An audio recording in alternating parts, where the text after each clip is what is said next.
What are you thinking? How dare you treat someone's daughter like this? That's right. It's outrageous to make your grandchild suffer. Well, that is. Please calm down. How can I be calm about this? It's unforgivable. I was furious and said whatever I wanted to. My husband didn't hold back either. For our precious daughter and grandchild, we had no intention of forgiving this. My name is Wendy. My husband Vance and I get along well. We both retired and often go out, enjoying our lives together. Our only daughter, Gabriella, went eagerly to her in-laws, so we were sure she was happy. When she went on a honeymoon after the wedding and later told us she was pregnant, we were thrilled. Becoming a grandfather, becoming a grandmother, we were overjoyed. Our first grandchild, Lex, felt like an angel when we held him in the hospital. We were ready to take care of him after birth, but when we talked to her about it, she gave us a disappointing answer. We were eager to help, but when we offered to take care of Lex, Gabriella's mother-in-law, Anita, refused. Our own grandchild. We can't leave him with you. We don't trust you. We were shocked by her harsh words. We started worrying about Gabriella. For years, when we tried contacting Gabriella, "I can't talk right now," she'd say and hang up quickly. Hardly seeing her, we grew more concerned. Maybe she's just busy with married life. You were trained by my mom, right? Gabriella will be fine. You taught her well. Maybe I'm overthinking it, but I have a bad feeling. Women's intuition, maybe. We can't know that. Her husband seemed nice. They must be happy. Hopefully that's the case. My husband's encouragement was a small comfort.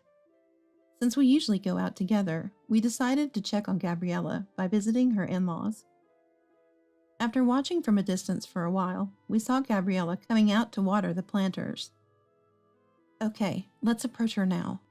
We rushed over to her. Gabriella, are you okay? You startled me. Why are you here? What are you doing? We came to see how you are. Don't come here uninvited. Why would you do this? It's not okay. You look thin. Are you expecting another child? No, I'm just busy, so please leave. Gabriella was very cold towards us. She seemed frightened, as if afraid of being seen. Come on, it's been a while. Let's have a chat. There's a nice cafe nearby. Let's grab a coffee. No, I won't go to such an expensive place. It's just coffee. Let's talk, okay? As we argued, the house door opened. Gabriella's mother-in-law, Anita, refused our offer to take care of Lex. A woman in lovely clothes appeared. Oh, are you Gabriella's parents? Welcome. Was there some urgent matter? I didn't hear you were coming. Gabriella, you didn't tell me, did you? Anita smiled, but it felt like she was keeping us at a distance. Gabriella tensed up and looked embarrassed. My parents just showed up unexpectedly. I'm sorry. Well, come in then. Invited in by the hosts, we were eager to see Gabriella's life, so we attempted to enter. Oh, is that okay? Then we'll just pop in. But Gabriella seemed uneasy. No, my parents have another engagement. They should leave. I'm busy too, please. Despite being invited, Gabriella's panicked words made us leave. Finally, at her earnest plea, we reluctantly left. I told my husband on the way home that something seemed off with Gabriella, suspecting something with that Anita. It seemed my worries were spot on, and I was filled with anxiety. Worrying day in and out about Gabriella. My chronic heart condition worsened, and I ended up bedridden. Then, unusually, a call came from Gabriella. When I answered, Anita was on the other end. I'm sorry for not paying attention last time. Please come over again. We'll invite you. Anita had her good points after all. Invited by her, I felt relieved, thinking I'd go once I felt better. This might even help with my illness. When I felt a bit better, my husband and I accepted the invitation and headed to Gabrielle's in-laws' home. It was a well-kept house, so we prepared a gift and planned to greet them properly. Hello, thank you for having us. However, the one to greet us was Anita, standing like a guardian deity at the entrance. She looked terrifying, like a demon, and I was a bit intimidated. What was going on? Hadn't she invited us? Excuse me, but it's inconvenient today. We're about to have dinner. We haven't prepared enough for both of you, so please leave. We hadn't come to join their meal. That's fine. We'll wait until you're done, no problem. No, I can't let you stay without offering anything, please. Just go home for today. We came all this way, and we'd like to see our grandchild if possible. That child is still out at a friend's place. Probably won't be back for dinner. Anita seemed to be hiding something, inviting us, yet turning us away, not letting us inside. What was going on in the house? Was Gabriella safe? I felt like a detective or a cop trying to peek inside. Can't we do something? Last time I couldn't even see my daughter properly. We just want to talk. Well, your daughter is independent now, so there's no need to meet so often. Oh, come on, please. I already told you we're about to eat. Or are you planning to join us? We don't have enough for you. After a few back and forths, we ended up defeated by Anita's pressure and had to leave. I had hoped to talk with Gabriella after so long and felt disappointed. On the way home, feeling sad that we couldn't meet Gabriella, my husband gently patted my shoulder. He understood me, being my life partner. It's okay. They have their reasons. Even if we can't meet Gabriella as we wish, it's fine as long as she's doing well. Well, last time I saw her, she looked so thin. I'm really worried. Maybe she's dieting. I should be the one dieting, not Gabriella. She's always been slim. Did she change her mind after marriage? Dieting? Our Gabriella? The one who loves to eat? Maybe she decided to diet after getting married. Yeah, she always liked fashion. Maybe her thoughts changed. Right. Don't worry too much, Wendy. If you collapse again, that's what worries me. Don't worry about me. I'm fine. We tried not to worry too much about Gabriella. We believed she would contact us if something happened. Days later, we saw Gabriella and Anita at the supermarket. My husband suggested not to approach, but I was too concerned seeing them. They were talking at the meat section. Anita, please, at least for Lex. Are you defying me? Who do you think you are? Lex is a boy, just started elementary school. He needs to build strength. How much do you think that costs? Eavesdropping? I couldn't understand what they were talking about. It seemed like they were speaking in a way that others wouldn't understand. I wanted to approach them, but my husband stopped me. We argued back and forth, getting nowhere. My husband said, interfering in others' quarrels is difficult. Every family has its own way. Gabriella, pushing a cart, looked lonely and seemed to be shopping under Anita's direction. Her figure from behind seemed to have lost all hope. My heart ached again. My worries grew even larger. I tried to explain this to my husband with all my heart. Hey, something is wrong. This might be serious. We might be in a weak position since our daughter and grandchild are taken, but we need to do something. Maybe you're right, but what can we do? We have no evidence. That's the problem. Gabriella won't talk, and Anita pretends not to know. Let's observe a little longer. We might be able to do something. Wait for that chance. You never know when it might come. Okay, let's do that. For that, let's come here again. Yes, that's a good idea. For Gabriella and Lex, let's keep trying. We decided to regularly observe the children at the supermarket, but we hardly ever saw them. They might not come to this supermarket often. We also wanted to see Lex, so we waited at the school gates. With so many elementary students, it was hard to find Lex, whom we hadn't seen in a while. Meanwhile, our daily routine had completely changed. On the other hand, Gabriella, unable to get through to Anita, seemed to be trying to discuss her son with her husband Sid, despite being busy. Sid, I need to talk to you about something. I have dinner with the manager tonight. No time to talk. Despite Gabriella's desperate plea, busy Sid seemed not to care about home matters. It's about Lex. What, is he in his rebellious phase already? Even when Gabriella tried to explain, Sid would say irrelevant things. No, the doctor said his growth is slow. Don't you see? Lex is smaller than other kids. That's not true. Isn't that just individual differences? No, it's about nutrition. He isn't getting enough. Just feed him properly. That's your job, right? I want to talk to you about your mom giving Lex some meat. Impossible. I'm busy. No time for that. I have to go now. I'm leaving Lex to you. Gabriella worried so much about Lex, but Sid seemed indifferent. As we worried, Gabriella also struggled, feeling Sid's heart drifting away from them. She was convinced that if this continued, things would get worse, and she began to think of ways to change the situation. Gabriella, on the other hand, had appealed to Anita, but she was not being heard, so she was trying to talk to her husband Sid, because he is the father, even though he is busy with work, and she wanted him to think about her son with her. Meanwhile, I ran into my friend Caitlin on the street while I was troubled about Gabriella's family. Caitlin looked worriedly at my pale face. Wendy, are you okay? My heart, you know. Really? Take care. Don't overdo it. Thank you, but I have to go to the community center. I hadn't been to the local meetings for a while. Caitlin had always helped me, and neighborhood relations are important. Actually, there's something perfect for you. Oh, what's that? Hawaiian dance. Oh, I love that. I've always wanted to try. I had been feeling down thinking about Gabriella's family, but this lifted my spirits. Friends are indeed valuable. Thanks for inviting me. I think I can make it.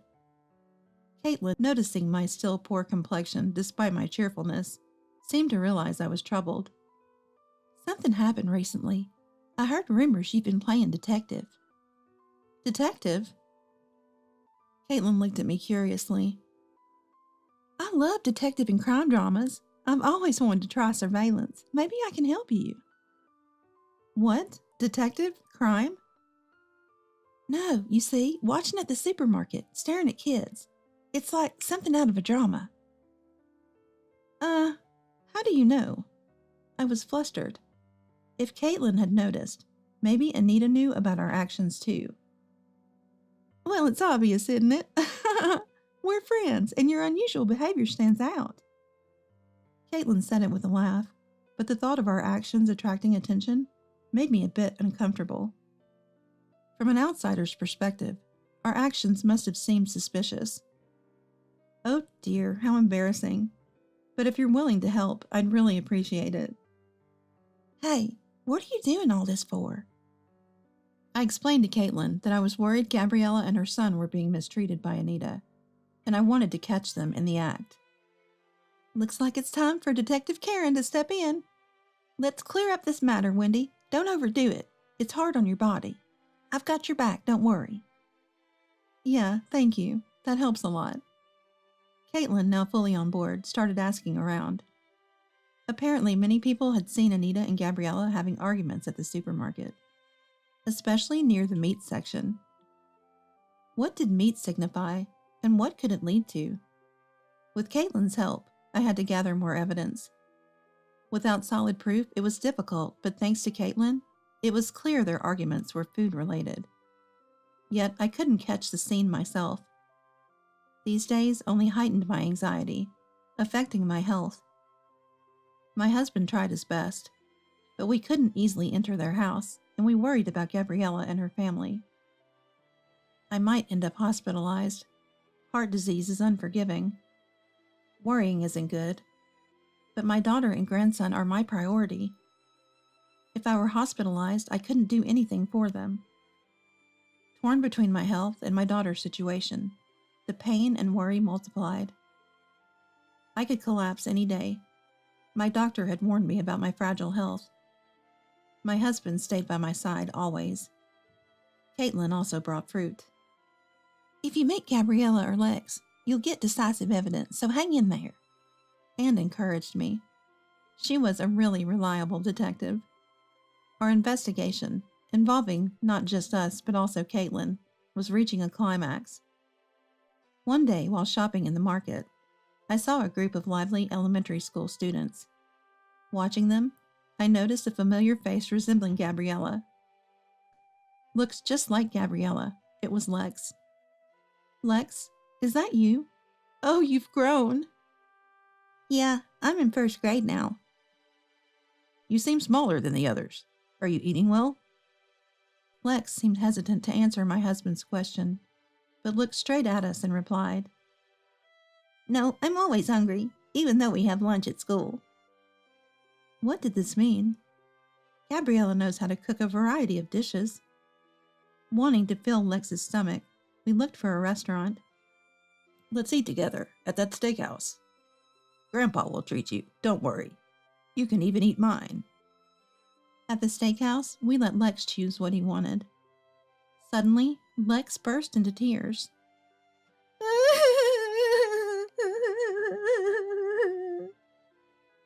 So loud that we hurriedly apologized to the other customers.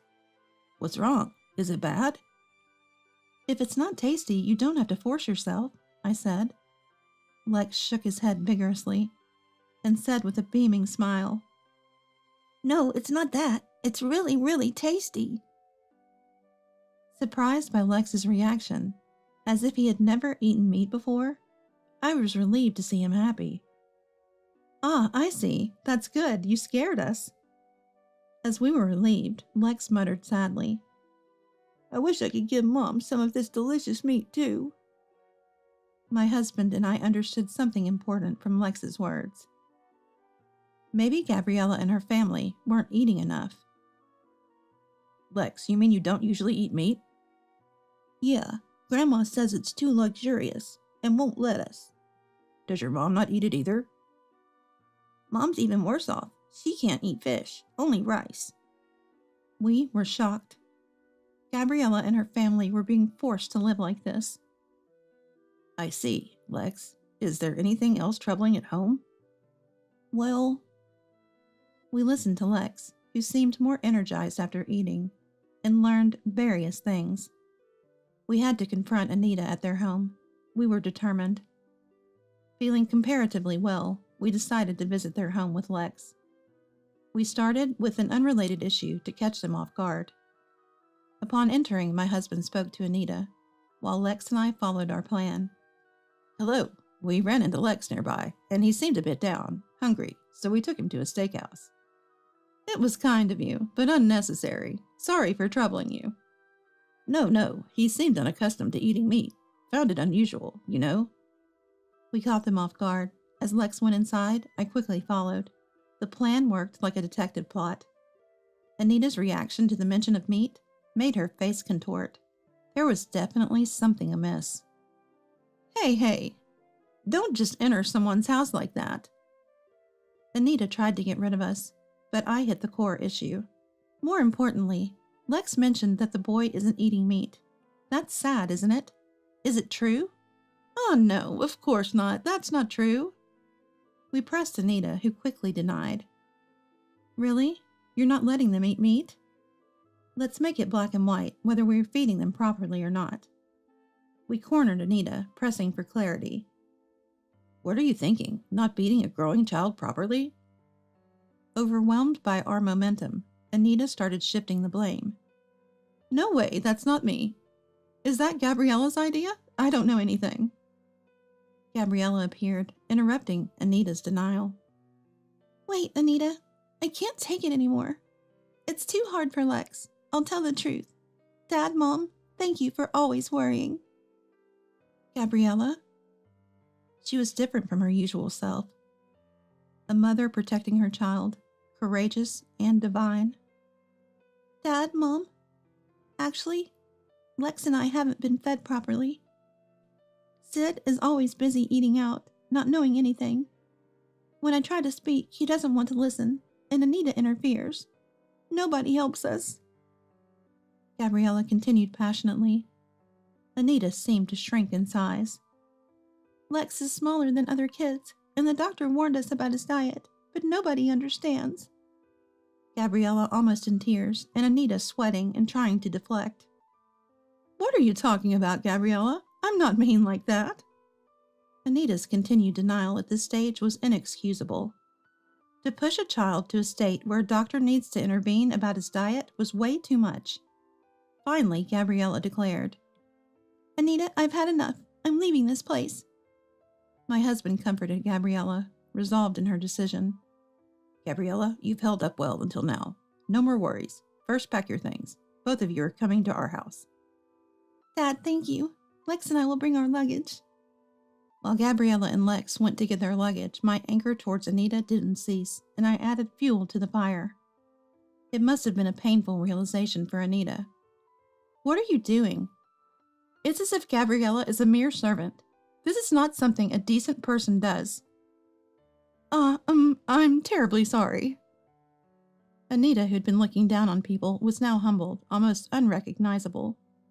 What were you thinking, treating someone's daughter like this? That's right. How could you make even your grandchild suffer? He's only in first grade. But that is, please. Dad, Mom, calm down. Calm down? How can we? Unforgivable. Why did you do such a thing? Confess. Demanding calm after such terrible actions was audacious. Treating your daughter like a servant and your grandchild suffering from malnutrition? How could you have done such things? I need to hear it from you to even consider forgiveness. Okay, I'll tell you. I'm in a bit of debt. I thought if I didn't buy meat or fish for Gabriella and Lex, I could save some money. I'm sorry. What a selfish and trivial excuse. I was completely appalled. What? You caused our precious daughter and grandchild such hardship over something so petty? Were you the only one eating meat? That's terrible. We could even take you to the police, you know. Please, anything but that. I'll do anything to apologize. Please don't tell the police. Please forgive me. Anita, utterly defeated by our words, deeply apologized with tears. Gabriella, who had witnessed everything with her packed belongings, ran towards us when Anita submitted. Dad, Mom, I'm sorry. I hated being so cold to you. No need to apologize. We figured as much. You're a kind and dutiful daughter. You couldn't truly be cold-hearted. The debt Anita was trying to repay by skimping on Gabriella and Lex's food expenses was incurred from buying luxury clothes and accessories for herself, ballooning beyond her control. Even her own son, Sid, was shocked by the amount of debt, and amidst his busy work, he ran away with his belongings. The relationship with Gabriella had also deteriorated, leading to a divorce between Sid and his neglectful behavior. Anita, abandoned by her son, sold the house hoping to pay off some debt, and moved into a small apartment. She wandered aimlessly through a life of debt, working day and night. Meanwhile, we joyfully welcomed Gabriella and Lex into our home. How is it? Do you both like it? It's delicious. I can't believe we get to eat so much meat, Mom. I'm glad. The meat is great, but the salmon and fatty tuna are delicious too. Thank you both. There's plenty more potato hamburgers too. We fed them plenty of meat and fish. Perhaps due to this, Lex grew taller, and Gabriella, who had been thin, seemed healthier and her complexion improved. Indeed, eating delicious food is essential. Now both of them have regained their spirits and are enjoying and learning various things with us. Being able to witness our grandchild's growth up close is profoundly moving. The days spent walking around like a detective near Gabriella and Lex were not in vain. I am immensely grateful to Caitlin, who supported me. With the problem resolved, my stress vanished, and my health improved so much that my previous hospital concerns seemed like a lie. Now we are enjoying our happy, smooth sailing days. Just after the funeral of my mother-in-law, whom I loved like a real mother, a letter arrived from her. A lawyer brought the letter to our house. I am Sharon, 43 years old. The letter began, "If this letter has reached you, it means I am no longer in this world. I'm worried you might be crying." Seeing the familiar handwriting of my mother-in-law, my eyes welled up. My father-in-law passed away at a young age, long before my husband and I got married, and there seemed to be no close relatives in his family, with almost zero family interaction. My husband and I were not blessed with children, so we lived modestly but happily with my mother-in-law. My mother-in-law and I got along so well that my husband would say, "You two are like a real mother and daughter, and I'm like the son-in-law." Last year, my husband passed away from cancer, and it was just my mother-in-law and me. Then, she suddenly became a victim of a traffic accident. There were many mysterious points about the accident, and for some reason, my mother-in-law was found collapsed on a road in a city where she should have had no connection, and she was hit by a passing car. The police are investigating both the incident and the accident, but her supposed bag hasn't been found. I was asked various circumstances by the police, but I didn't know much, and I couldn't respond properly due to the shock. I can't sort out my feelings about my sudden parting with my mother-in-law. In my husband's case, we had a year of medical treatment, and my mother-in-law was there, so we could remember him to our heart's content. We promised to overcome our grief together and continue living in harmony. While there were things to do like the funeral and administrative procedures, my mind was distracted. But once everything was over, I suddenly became lonely. My own parents had already passed away due to cancer. I have a brother, but he lives in the countryside far away with his family. Even if I wanted to talk to my old friends from my student days, it's difficult because they are all in the midst of raising children. Then, a man claiming to be a lawyer called me. Judging from his voice, he was probably in his 70s, around the same age as my mother-in-law. He apologized for being late to notice my mother-in-law's death and said that there was something he wanted to give me as soon as possible. Is it a letter from my mother-in-law?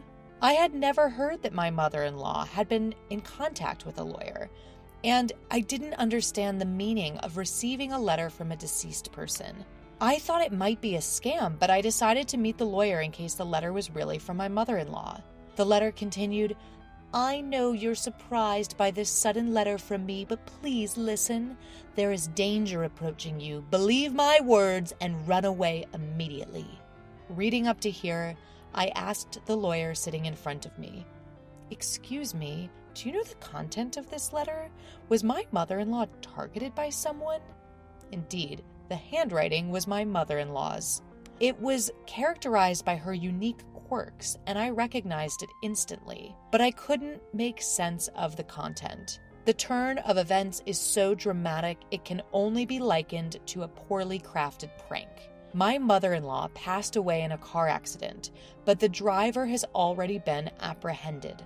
The driver testified that he found my mother-in-law lying in the road, and that's why the discovery was late. My mother-in-law had signs of being hit, suggesting she might have lost consciousness from it, I was told. If this letter is true, my mother-in-law must have had a suspicion of who had attacked her. Did she know she would get tangled in this incident? If so, why didn't she run away? I felt the tears welling up again. The lawyer, composed as ever, said, "I haven't read the contents, but I believe I could guess what it's about." Somewhat irritated by his roundabout way of speaking, I ventured to ask, "So, what did you hear from my mother-in-law?" "Well, I was the one who represented Oliver at that time and have been asked to help you," he responded. "Who's Oliver?" According to the lawyer, my husband apparently has a brother 6 years older than him. I had never heard a word about this from either my mother-in-law or my husband, nor had I ever seen any photos. The lawyer started pulling out files that looked like documents from a bag by the side of the table. "Sharon, do you know that half of the serious crimes in our country happen within families?" he said, a hint of irony in his voice. "Tragically, the place where we should feel safe and the most content, the family home, is where these heartbreaking incidents of a family member taking another family member's life occur." And with that, he showed me an old photo featuring 4 people. A young man and woman who looked like parents, a boy and a baby. The young woman looked familiar. It was my mother-in-law. I thought the young man was a stranger at first, but he resembled my husband. The boy also bore a resemblance to the young man, undeniably appearing as father and son. It looked like it could have been taken during a trip to the beach. They were posing in front of a large ship at the port, all with happy smiles on their faces. "The boy with the float, that's Oliver," the lawyer told me. Upon being told, I stared at the boy, my husband's brother, who I knew nothing of. The photo looked so happy, and I couldn't help but feel a pain in my chest, wondering what could have possibly happened. Does being a lawyer mean Oliver caused some incident? Was he the one who assaulted my mother-in-law this time?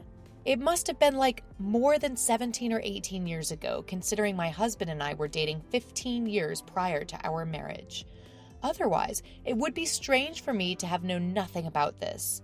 Yes, Oliver became a recluse from the summer of his first year in junior high due to bullying, and 7 years later he caused an incident, he explained. It seems Oliver, in despair about his future after becoming a recluse, attempted to commit family suicide.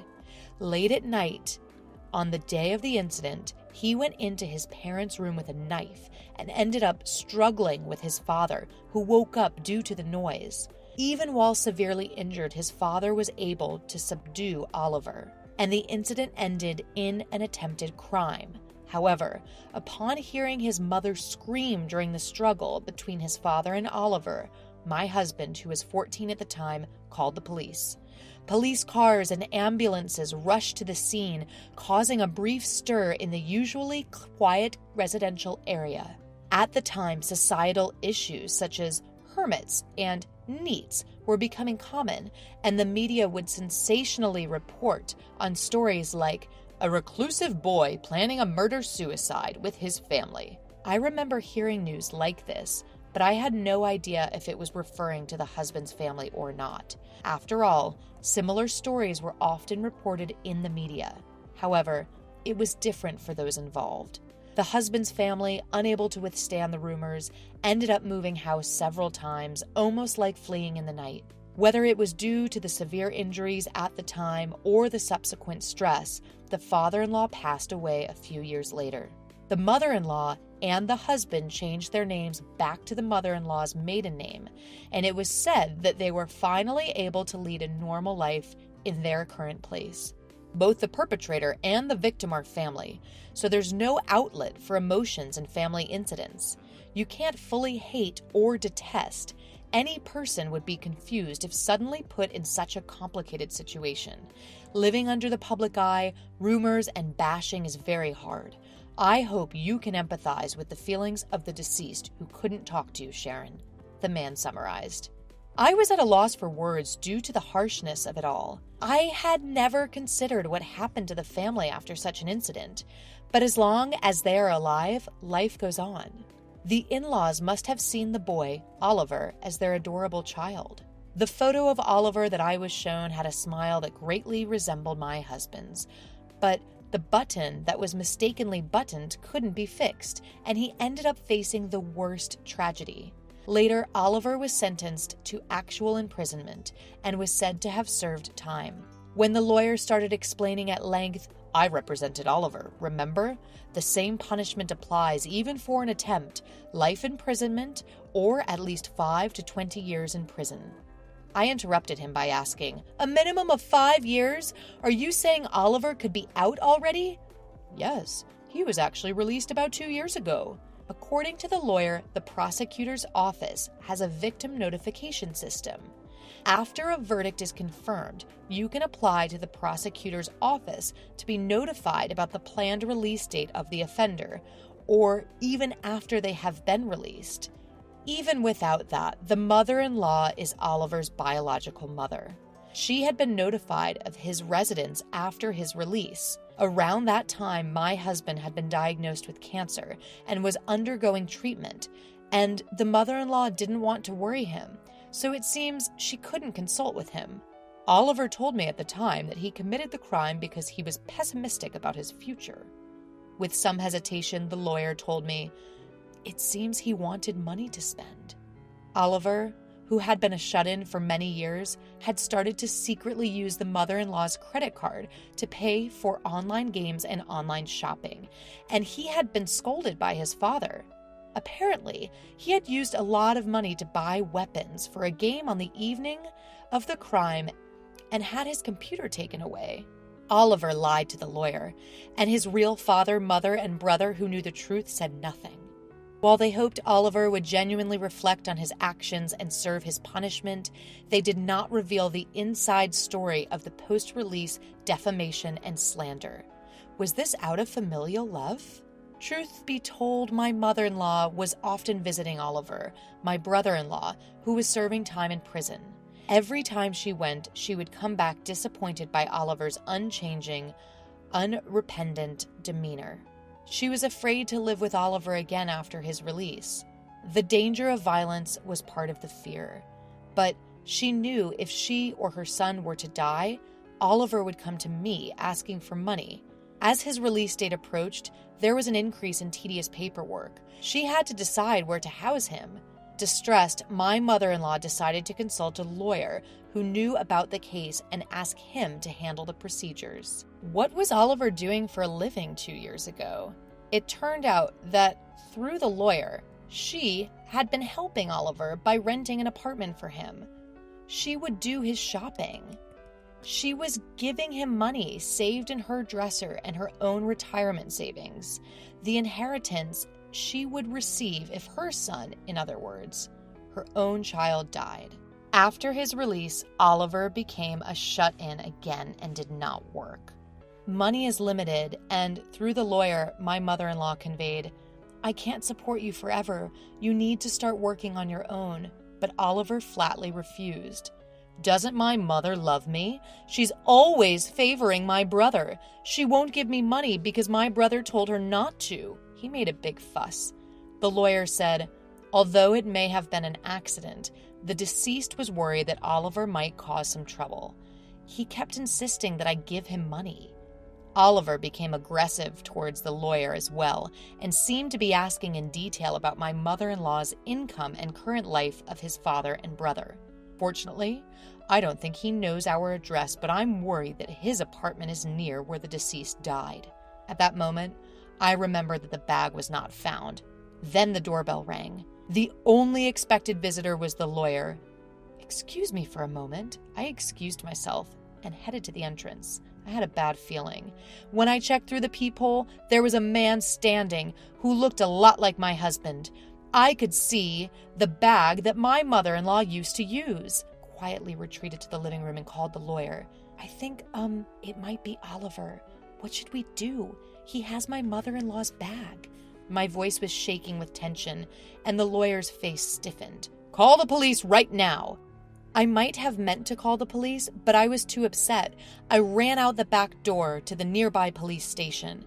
Did my mother-in-law and husband foresee this situation in the future? Or did they unconsciously choose a house near the police? I don't know anymore.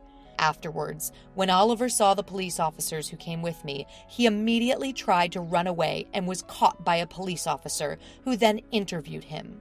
As I suspected, the man who looked like my husband was Oliver, in other words, my brother-in-law.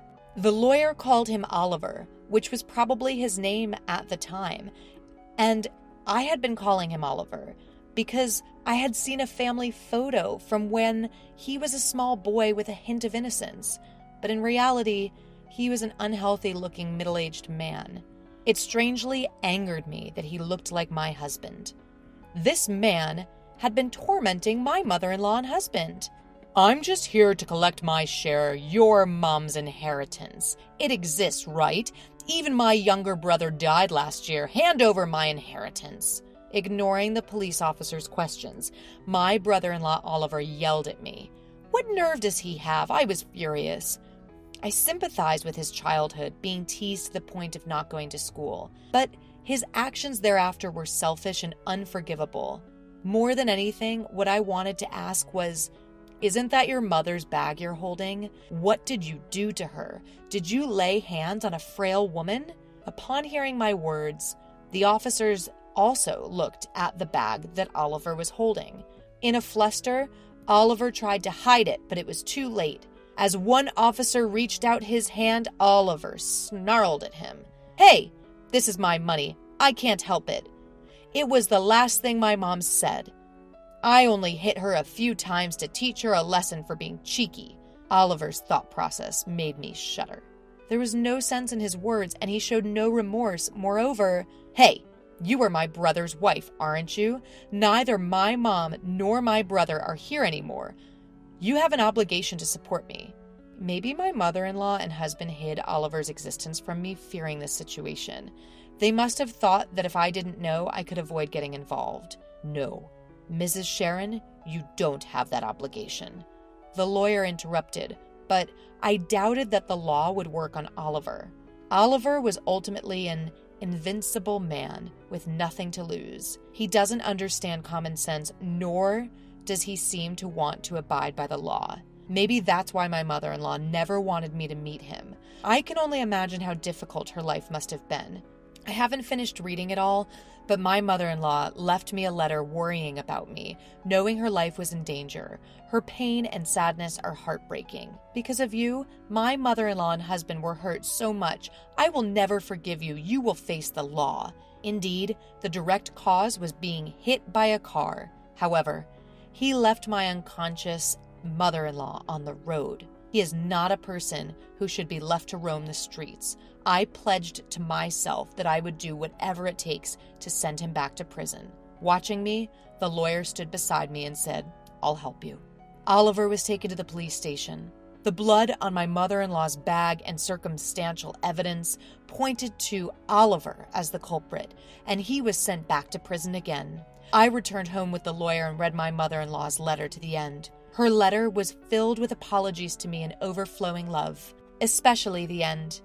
"Life is still long. Please live a happier, freer life, Sharon." Upon seeing that, I couldn't stop my tears. In one winter, a high school admission guide addressed to my son arrived at our home. Unbelievable. My son, Samuel, passed away 7 years ago. When I called the school, they only told me to come in. Is this some mistake, or am I falling for a scam? Even though I had these thoughts, the pain of losing Samuel had been haunting me, and I found myself heading to the school on the designated day. There, I learned an unbelievable truth. I'm Emily, 42 years old. I started working at my dream publishing company right out of college. I've been an editor for 20 years now. People often think editing is a glamorous job, but it's actually really tough. 2 years ago, I became the editor-in-chief of a popular women's magazine. I've finally gotten used to the new responsibilities, but I'm busier than ever. The truth is, I never wanted to be so consumed by my work, let alone become an editor-in-chief. I'd been turning down the offer to take the role for about 5 years. The reason? Samuel. I've always longed for a family. I didn't have the best upbringing and spent a lonely childhood. I was envious of my friends whose parents were home on weekends, sharing meals and playtime. I knew from a young age that I wouldn't have that with my own parents. I'd eat dinner alone in the living room, placing stuffed animals on chairs to keep me company. I vowed that when I had my own family, I'd spend lots of time with my kids. I wanted to have meals together every day and go out on weekends. I couldn't wait to start my own family. I finally did at 26. My husband Benjamin was a busy sales executive, but we had a child soon after getting married, and we became a family of 3 within a year. I loved my job as an editor, but what I wanted most was to spend joyful times with my family. But those joyful times hardly ever came. Samuel was frail from birth and had multiple chronic conditions. By the time he was 8, his health had deteriorated significantly, and he was frequently in and out of the hospital. He fought his illnesses bravely. Thanks to a supportive work environment, I managed to balance my job with spending time with Samuel. I thought about quitting many times, but the high medical bills made it difficult. Our life revolved around supporting Samuel's fight against his illnesses. Samuel's medical condition causes various things to happen, even on holidays or at night. Benjamin grew increasingly stressed and less discreet about showing it. Eventually, he stopped coming home and rarely visited Samuel in the hospital. We initially tried to talk and even argued about our family, but Benjamin didn't change. So I spent even more time in the hospital room, not wanting Samuel to feel lonely. I just wanted us to be a good family, even if it was just Samuel and me. My wish was in vain. Samuel never made it to his 13th birthday. He passed away a week before it. He had said he wanted to eat a chocolate-loaded birthday cake with both Mom and Dad. But neither the cake I'd ordered nor Benjamin ever made it to his hospital room. I was the only one there for Samuel's last moments, and I alone prepared for his funeral. Benjamin claimed he was busy with work and barely showed up for the funeral. Seeing Benjamin uncomfortable at the service, I felt nothing anymore. Once again, I gave up on the idea of family. Shortly after, I became the editor-in-chief. I had always prioritized Samuel, but considering my career, the previous editor-in-chief nominated me. To be honest, I never had any interest in climbing the career ladder. Family was my top priority.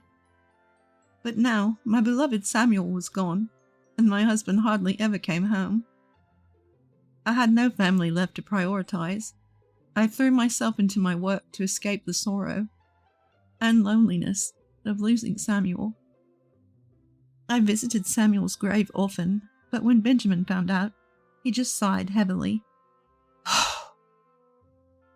Still, I continued to place flowers on Samuel's grave. Sometimes I'd find fresh flowers there, and I thought maybe Benjamin had been visiting secretly, but I never asked him directly. 3 years passed in a blur of work. I had gotten used to the overwhelming busyness, but when I thought about life outside of work, I felt an irrevocable loneliness. Then one day, something unbelievable arrived at my home. A high school admission guide, addressed to Samuel, who had passed away 3 years ago. I knew this couldn't be possible. But if Samuel were alive, he'd be 15 now, the age to enter high school.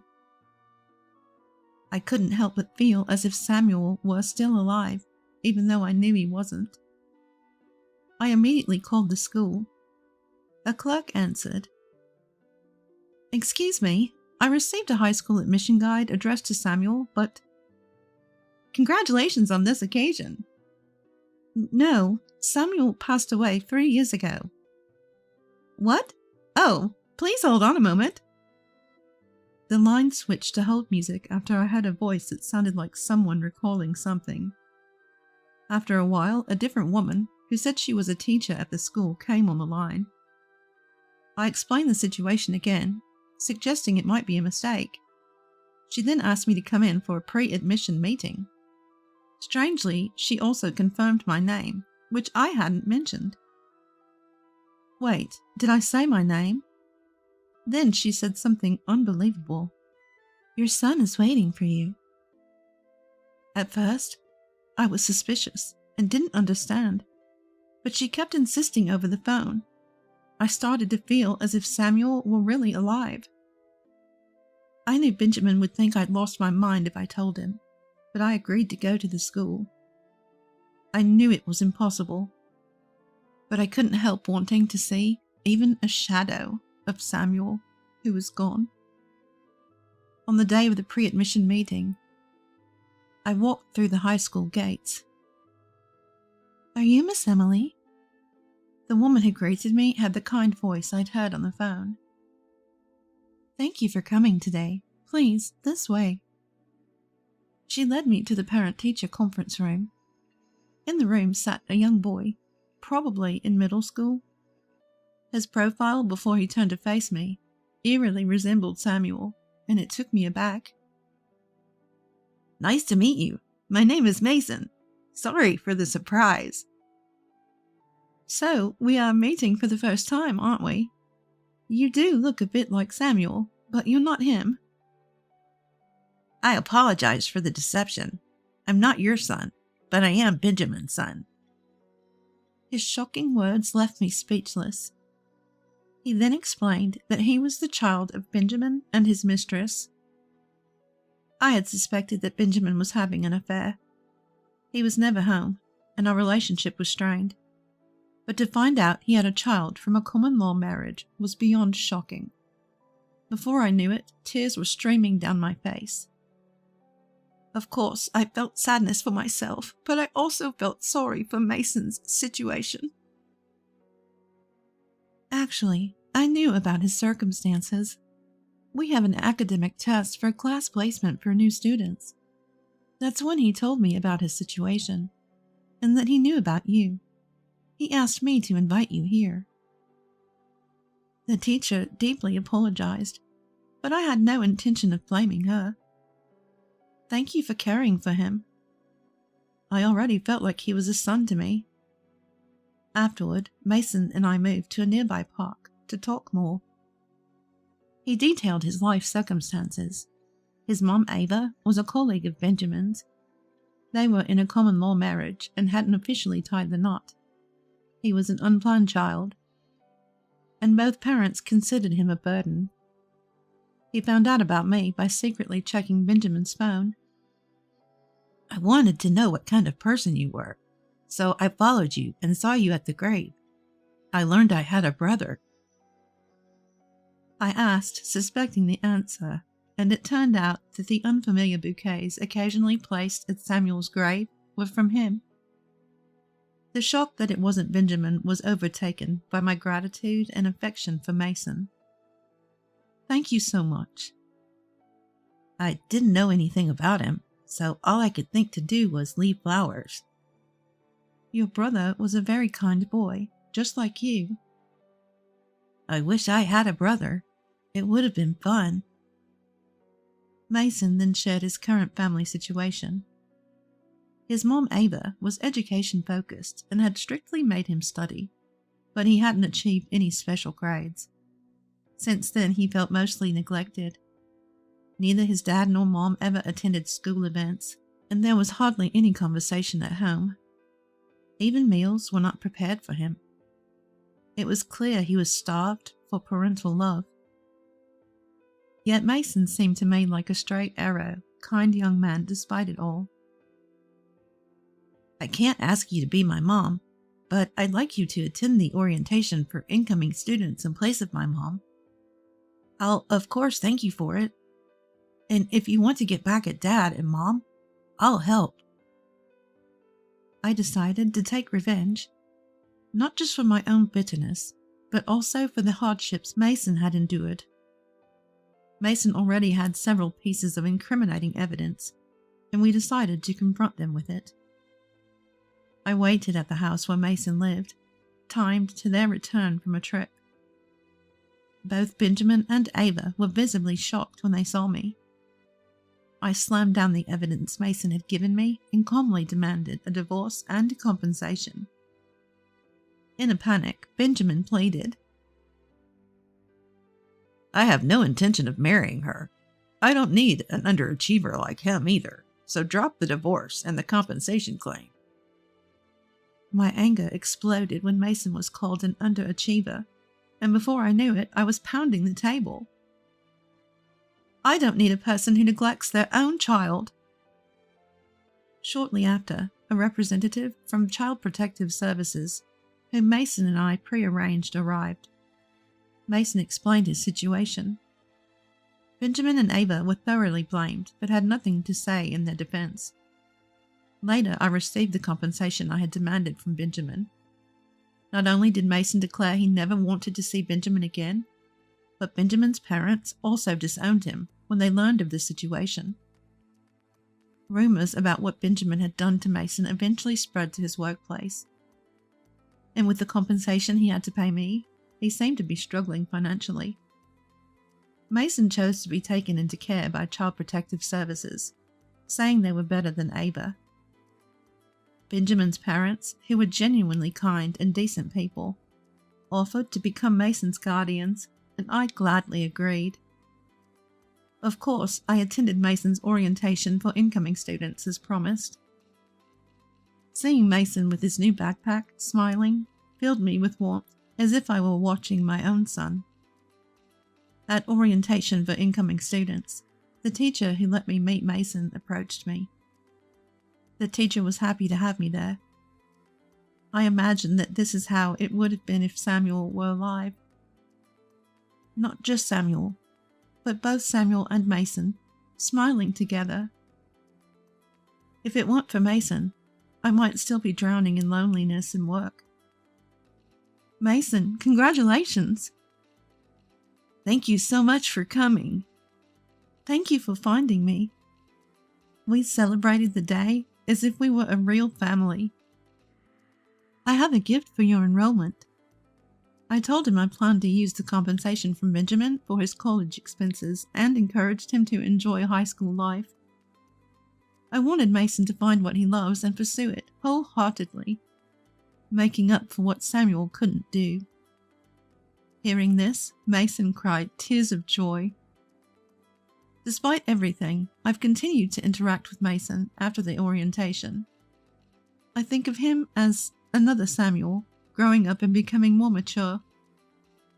Mason seems to consider me as his new family, and we often go out to eat together, sharing stories and concerns about his recent school life. Mason wants to become a teacher.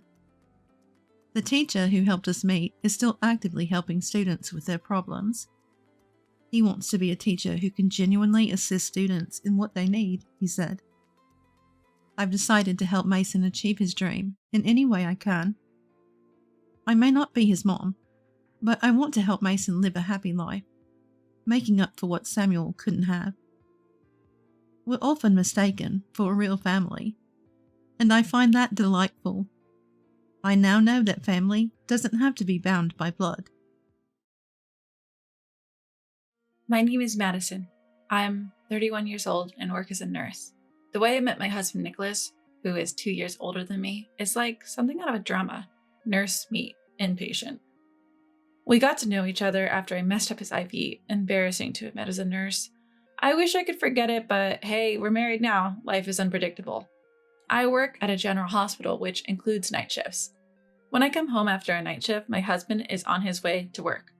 We might not always cross paths, but for the most part, we were doing well as a couple. One day, we both had the day off and planned to go out. That's when my younger sister Abigail showed up unannounced. When we told her we were about to go out, she excitedly said, "Really? I was thinking of going shopping too. Let's go to this store." And just like that, she decided where we were going. My husband chuckled and said, "Well, it's fine. We hadn't decided where to go anyway. But we rarely get to go out together. She's your only sister and she misses you. It's cute, isn't it?" At that, my sister started playfully hitting my husband on the arm, saying, "Oh my God, you're calling me cute. That's so sweet." My sister has always been like this, good at buttering people up, good at getting pampered. Even my parents were the same. Everybody always spoils her.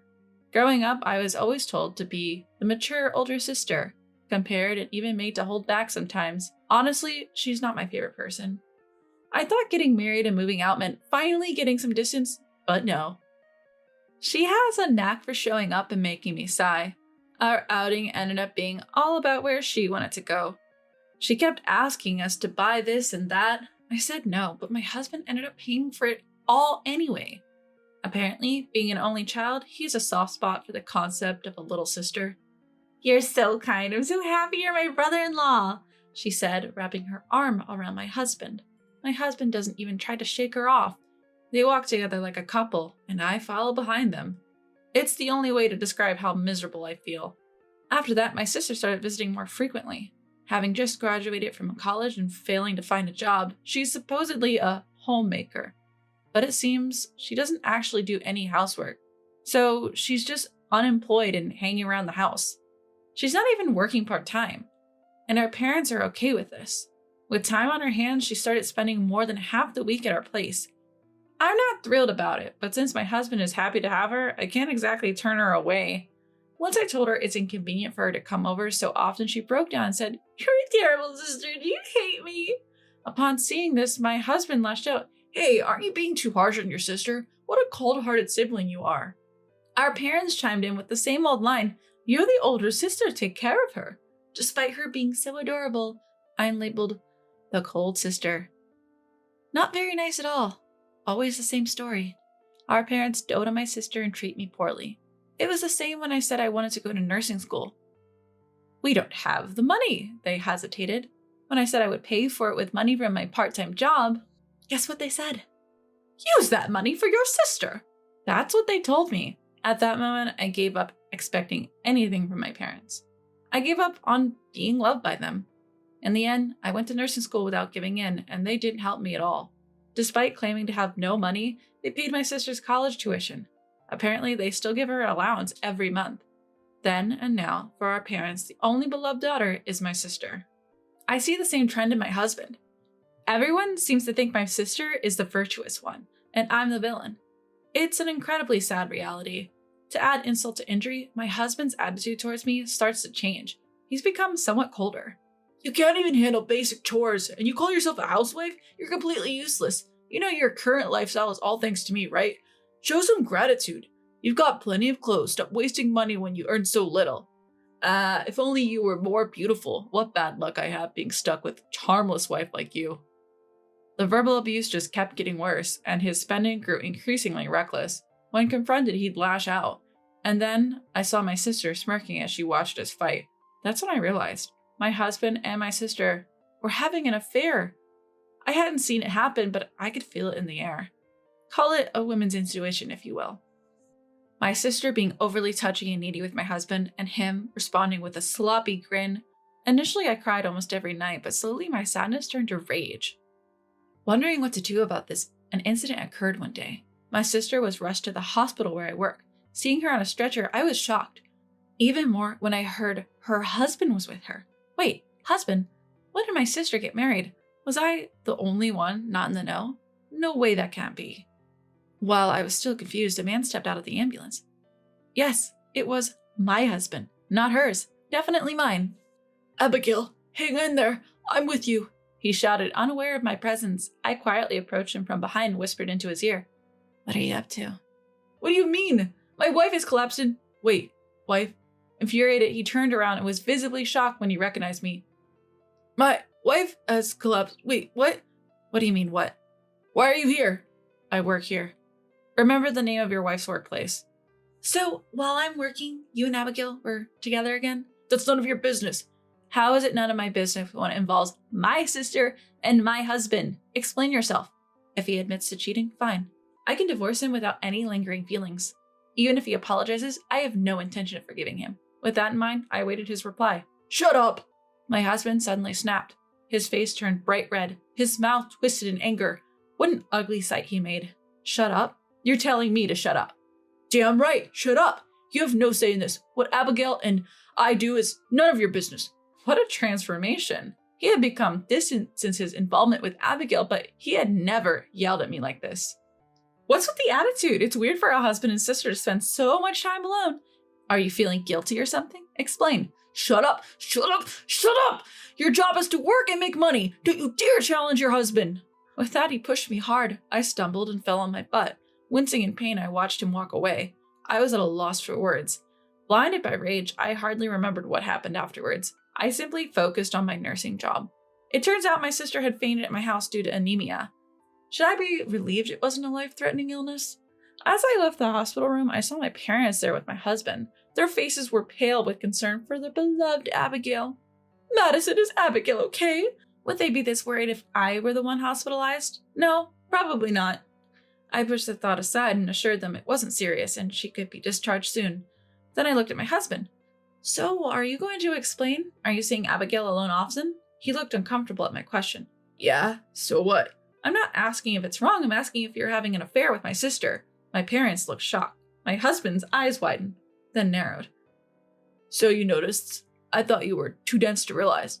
What a brazen admission. Yes, I'm involved with Abigail.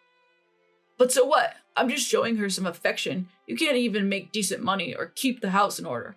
Who are you to complain? How dare you say that? It's the truth. You've lost your appeal, so don't act high and mighty.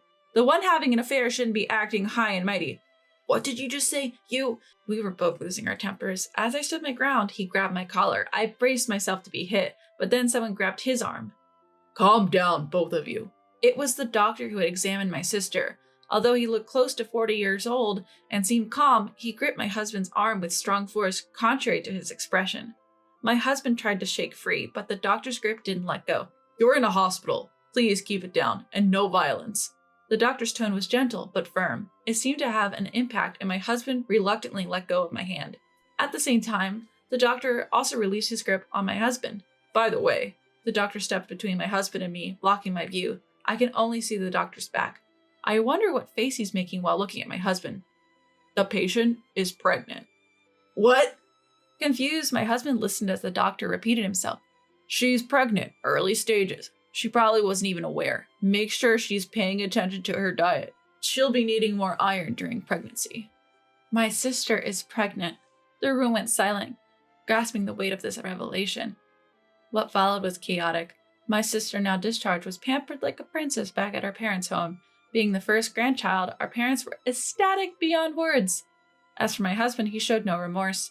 Not only did he not apologize, he even said it was my fault he had an affair. Without any lingering attachments, we divorced swiftly. Of course, I claimed alimony. Greedy woman, he grumbled till the very end, but ultimately signed the papers. Was being with my sister that important to him? The years spent with him felt empty, to say the least. That's the sad part of the story. I'll probably be embarrassed about it forever, but it's not over. Why should everything end here? I can't forgive them. My sister, my husband, and my parents. I've already submitted the divorce papers. After confirming the alimony transfer, I head straight to my family home. My sister, my parents, and even my ex-husband were all there. I originally purchased that apartment when I was single, so inevitably, my ex-husband left. When I entered my parents' house, my ex-husband, parents, and sister were all there. I've confirmed the alimony payment and submitted the divorce papers. Oh, really? My ex-husband was as indifferent as ever. We've submitted our marriage registration too. I'm Abigail's husband now, so stop bothering us. Who said anything about bothering? How can he act so high and mighty after having an affair? Even more, why is he so full of himself? I don't have any ounce of love left for him. His delusional comments are making me sick. I pulled out a letter-sized envelope, my face stern. So, shall we begin? What's that? I have to say, I'm impressed. I spoke up, cutting off my husband's puzzled question. I eagerly pulled out a thick stack of papers from the envelope. There were also small bundles of paper. I placed them on the table and tapped them with my finger. Never thought you'd be raising someone else's child. You're practically a saint, aren't you? What? My husband furrowed his eyebrows, clueless about what I was getting at. I sensed my sister catching her breath. Ignoring them, I spread the papers out. What's this? It's the result from a private investigator, I answered while they were still asking. No time to waste. A private investigator? Why would you? Hold on, don't rush me. These papers have all kinds of information about Abigail. About Abigail? My husband looked at my sister's face. It seemed to have turned slightly pale. What exactly are you? It might not matter to Mom and Dad. The child is Abigail's after all. Huh? This right here is about the man Abigail is dating, I said, showing them a photograph. It featured my sister arm in arm with a man. It wasn't my ex-husband. Huh? What? My bewildered ex-husband and parents, my sister lost for words. The moment of revenge. Surprise! The child in my sister's belly is this man's! I grinned and declared loudly, What? What's going on? Abigail, what is this about? I pressed on against the stunned trio. The truth is, Abigail has been dating this man. The child is unmistakably his. Weren't you two using contraception? Well, yes, but contraception isn't absolute. True, nothing is absolute, but the timing doesn't add up based on what I've heard. That's not absolute either, but the timeline for her relationship with this man aligns perfectly with her pregnancy. So chances are, when I saw proof of my husband and sister's affair, I stumbled upon an unexpected revelation. Stop making stuff up. I don't know this man. That's right, Madison. You can't ruin a relationship with lies. Oh, really? So is this picture photoshopped? I spread out a couple of pictures on the table, one showing my sister checking into a hotel with a man and another showing them leaving. Then I spread out a slew of lovey-dovey pictures that obviously couldn't have been edited. Wow, look at you two all cozy. What are you doing? Clean this up. Throw them away. Don't worry, I have digital copies. I can make as many as I want. Are you kidding me? My sister is panicking. This is getting fun. I should mention that this relationship between my sister and this man dates back a few years, since Abigail was in college. Wait, that long ago? Abigail, you said you didn't have a boyfriend. I don't, I swear. Well, can't really call him a boyfriend, can we? Because he's a married man. He's what? Married? My ex-husband's voice cracked. What's there to be surprised about? You were married too. Seems like my sister has a thing for married men. Abigail, you were serious about him, weren't you? You wanted to have his child, didn't you? You wanted a child because he wasn't going to leave his wife, am I right? My sister was silenced by my questions. I looked at my ex-husband and pointed sharply at him. So, you're just a convenient option. What? My ex-husband's eyes widened. Pretty impressive considering you'd marry and raise a child that isn't yours. Well, it's not the child's fault, so you better take good care of them. Wait, if that's true. If what's true? Let's start over. What? I was caught off guard by a sudden statement. What's he talking about? Start over. Yes! If Abigail's child isn't mine, then I'll break up with her. Why should I raise someone else's child? So why would you want to start over with me? You still love me, right? I can put up with your quirks if you continue to provide for me as you have. Bang! I couldn't take it anymore and slammed the table. Photos and documents flew everywhere. I glared at my ex-husband. You've got to be kidding me. Ah! You think I'm so stupid that I get back with the man who cheated on me with my sister? Love you. I think of you as less than trash. Even if you'd offered me $1 billion, I'd say no. Ew, really? A sleazy man who hits on his wife's sister and a sleazy woman who would let him raise another man's child? You two are a match made in heaven. Just stay out of my life. That goes for you too, Mom and Dad. I'll find happiness without any of you. I left my family home after dropping these words. Wait up! My ex-husband desperately tried to catch up to me. He reached out his hand to me, but it was intercepted by someone else. Who the heck are you? My name is David. I won't allow anyone to harm Madison. It was the doctor who had treated my sister before. David. He had saved me that day from my ex-husband's blow. We became close while I consulted him about various issues. David, who also experienced divorce due to his wife's infidelity, he confessed his feelings for me. I was shocked. I asked him to wait until the divorce was finalized. He respected my wish. He had been waiting outside today, concerned about the meeting. I'll call the police if you try anything, and if you cross the line, I'll sue you right away. But Madison, please wait. I was wrong. So wrong. I grinned at my weeping ex-husband. Thanks to you and my sister, I met him. Thank you. I'm going to be happy with him. My ex-husband slumped as he watched me hug David. After that, we DNA tested my sister's child after its birth. As suspected, the child was not my ex-husband's. My sister and ex-husband ended up divorcing. My sister had to pay damages for her affair once her lover's wife found out. She's now reluctantly working night shifts. As for my parents, they dote on their grandchild, believing blood is thicker than water. It seems their love has shifted from my sister to her child, and my sister doesn't like it. I'm being neglected, my sister complained, but I don't care. Her child is likely to follow in her footsteps. I wonder what my aging parents will do then. Not my problem. Word got around at my ex-husband's workplace about his affairs and quick divorce, so now he's ostracized. He got uncomfortable and quit his job. Then he hopped from job to job, his mental state deteriorating, and eventually became unemployed. Nobody knows what he's up to now. A mutual friend told me this, but honestly, I couldn't care less. He brought this upon himself. Oh yeah, right. As for me, my relationship with David is going well. We are cautious about moving forward because we both have been cheated on, but his sincerity has eased my worries. I'm pretty sure the day I become Mrs. Johnson isn't far off. Wow, what's this? Can someone come here quick? And the loud yell from my husband echoed from the bathroom. As I rushed to see what was happening, the sight of my husband made me gasp. My own scream bouncing off the walls. Looking at my mother-in-law and sister-in-law, their faces were clearly panicked. I bet they are the culprits. Earlier this morning, I overheard them talking. They were discussing something outrageous, like sending me to the afterlife, putting an end to me. The real target is me. Even the thought of what would have happened had I been the one in there is too terrifying to bear. I'll never forgive them. As I made up my mind, I noticed my husband standing next to me. It seemed to share my sentiment. I'm Betty, 35 years old. I work in a call center. My husband Tim, who is the same age as me, works in a factory. We met at a 24/7 fitness gym. I've been going to the gym for 3 years now, so I have a regular crowd I see there. Most of the time, I didn't interact much, just listened to music with my earbuds in, silently doing my workout. One morning, as I was about to use the machine at the gym, the belt on the machine slipped off. Never having had this happen before, I panicked, thinking I might have broken it. At that hour, there was no staff around. With tear-filled eyes, I looked around helplessly. No matter what I did, I couldn't fix it.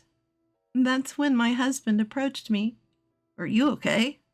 This thing has been slipping off quite often recently, he said, easily fixing it. Thank you so much. I thanked him with a relieved face. Tim's body was muscular and he was of good build, one of the regulars I often noticed. After that, we started talking whenever we met. The fact that we were the same age, had irregular working schedules, and other commonalities brought us closer, and before I knew it, we had become quite close. Despite not knowing each other for a long time, we could chat openly like old friends. I was really comfortable around him. 3 months after our first conversation, we started dating. After dating for 2 years, we decided to get married. I was so happy when he proposed, I immediately said yes. That same day, however, Tim struggled to say, Betty, it's okay to say no if you don't like it, but would you consider living with my family? I hadn't thought about living with his family and didn't know what to say. Tim continued, We'll put locks on our room to protect our privacy. You won't need to do household chores either. I know your job can be irregular and it's tough. My mom and sister aren't working. If they give you any trouble, I'll protect you. My mom hurt her leg, and it seems like they could use an extra pair of hands around the house. I could tell he was considering my comfort in the situation. He must have also noticed that I was not entirely pleased with the idea. I knew his mother had been hospitalized for a while after a fall in the bathroom. Even so, it was a tough decision. I couldn't easily agree to this. I suggested, how about I meet your mom and sister first, and then make my decision? Tim seemed relieved when I said that. A week later, we went to greet his family at his parents' house. Tim lost his father 5 years ago. His mother apparently worked as an administrative assistant until retirement. His sister is 3 years older than us, and recently started living with them after getting divorced. Hello there. Thanks for coming. Tim's mother welcomed us with a smile as we entered the house. Upon hearing her voice, his sister came to the entrance and greeted us energetically. Nice to meet you. I'm Tim's sister. Congratulations on your marriage. We chatted in the living room for a while after that. Both Tim's mom and sister were very lively, and I was laughing the whole time. I felt I could talk to them freely without holding back. Did Tim talk to you about living together? I'm sorry, it's my fault because of my bad leg. His mother apologized on our way out. We won't disturb your newlywed life, Tim's sister assured me too. After meeting and talking to them directly, I felt it might be okay living with them. So I responded, of course, I'd be glad to. Everyone looked relieved and thanked me. I can't say I was completely without concerns. but I felt we could build a happy home together with these people. A month later, I started living at Tim's family home. Just as Tim had promised, our room had a lock and his mother and sister couldn't come in. Thinking about our newly married life started making me feel excited. Both my husband and I have jobs with irregular schedules, and we often have night shifts. While we were unpacking after the move, we realized we might often miss each other, but we made a point to cherish the time we spent together. My mother-in-law and sister-in-law were just as cheerful and kind as when we first met. They took care of most of the housework, so I only had to help out a bit. I noticed my mother-in-law having trouble walking, so I decided to do what I could in her stead. However, one day, my husband was at work, and I was off after a night shift. I got home in the early morning, and when I woke up in the afternoon, I found my mother-in-law and sister-in-law at the dining table. "Hey, don't you think you should be more proactive about doing chores?" my sister-in-law asked, to which I was taken aback. As I was at a loss for words, my mother-in-law chimed in. "It's nice to be healthy and just stay in your room all the time, isn't it?" Their tone was so unlike their usual selves that I wondered if I was dreaming. "I'm sorry, I'll be more careful from now on," I responded timidly, to which my sister-in-law replied, "Don't tell Tim anything unnecessary." "Okay, I understand," I replied, and went to the bathroom to wash my face. I wasn't sure whether I was dreaming or not, but I realized that despite what my husband said, I had been relying too much on my mother-in-law and sister-in-law for housework. Feeling a bit of remorse, I took on more chores that day. However, they seemed displeased with my housekeeping and remanded me multiple times. As I was cooking dinner, my husband came home. My mother-in-law and sister-in-law were sitting on the couch watching TV. "Is Betty cooking dinner? She must be tired from her night shift," he said with a surprised look on his face, and started to say something to my mother-in-law and sister-in-law. But before he could, I interjected. "No, it's okay. I wanted Tim to have some of my homemade cooking for a change. I decided to take charge of dinner tonight." My husband seemed very pleased. During dinner, my mother-in-law and sister-in-law were completely different from the afternoon, saying, "This is delicious, Betty. You're really good at cooking." And, "Teach me how to make this next time," in a cheerful manner.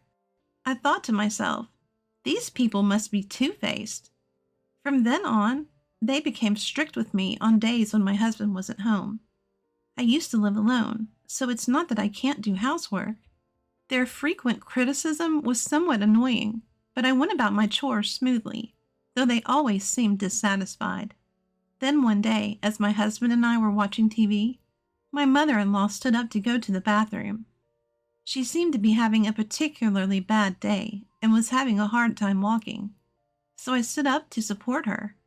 But after a few steps, she suddenly fell. "Ouch, Betty! Why did you push me?" she cried, crouching down and holding her leg. I hadn't pushed her, of course. To me, it looked as if she had fallen on purpose. Hearing her cry out, my husband rushed over and asked, "Mom, are you okay? Betty, did you push her?" as he looked at me. When I attempted to deny the accusation, she dramatically sobbed. "She pushed me hard. In fact, she's done this multiple times on the days Tim isn't home. How cruel. Just because she didn't want to live together with us." At this point, my sister-in-law emerged from her room and exclaimed in a seemingly exaggerated tone, "Mom, did she do it to you again?" while glaring at me. As I stood there flustered, Tim lashed out at me. "Betty, if you have any problems, talk to me. There's no need to take it out on Mom." This was the first time he had raised his voice at me since we've been together. He didn't see the moment his mom fell. I was devastated that he quickly assumed and didn't even consider the possibility that I wouldn't do such a thing. "I didn't do anything," I said, tears welling up in my eyes. I fled to my room to escape the situation. As I looked back through my tears, I saw my sister-in-law smirking. This was definitely done on purpose. After a while, Tim came back into the room and said, "I'm sorry for yelling earlier. Maybe because Mom has trouble walking. It seemed to her like she was being pushed. You don't have to worry about it. It was nice of him to apologize, but he didn't seem to even consider the possibility that his mom had deliberately fallen. It also seemed like he didn't fully trust me. From then on, fearing more false accusations, I stopped helping my mother-in-law as much. About a month later, I finished my night shift and got home around 4 a.m. It was usually a time when everyone was asleep, so I quietly entered the house. But on that day, it felt like someone was awake. Thinking it was Tim, I headed towards the living room when I heard whispering from the bathroom. As I pressed my ear against the bathroom door, I heard my mother-in-law and sister-in-law's voices saying, "That would be the end of her. She is going to like the other side." I was shocked by the conversation I'd overheard. I was terrified, wondering what they might do to me. Careful not to alert them, I quietly made my way to my room. I got into bed without taking a shower, but I couldn't sleep as their conversation kept replaying in my mind. The next day, I was scheduled to attend a friend's wedding. I had hardly slept due to fear, not knowing what they might do to me if I stayed in this house. But I said to Tim, "I'm going shopping for tomorrow's wedding," and left the house at the same time as him. Tim looked concerned, asking, "Haven't you slept at all?" That day, I decided to contact him so we could have dinner together and return home. I couldn't bring myself to tell Tim about what I overheard in the morning. When we got home, Tim said, "There's a show I want to watch tonight," and sat down on the couch. Seeing this, my mother-in-law, seeming overly pleased, said, "Betty, you have a wedding to attend early tomorrow, right? Why don't you take a bath first?" I thought it was odd for someone to suggest that I take a bath. I usually am the last one to bathe.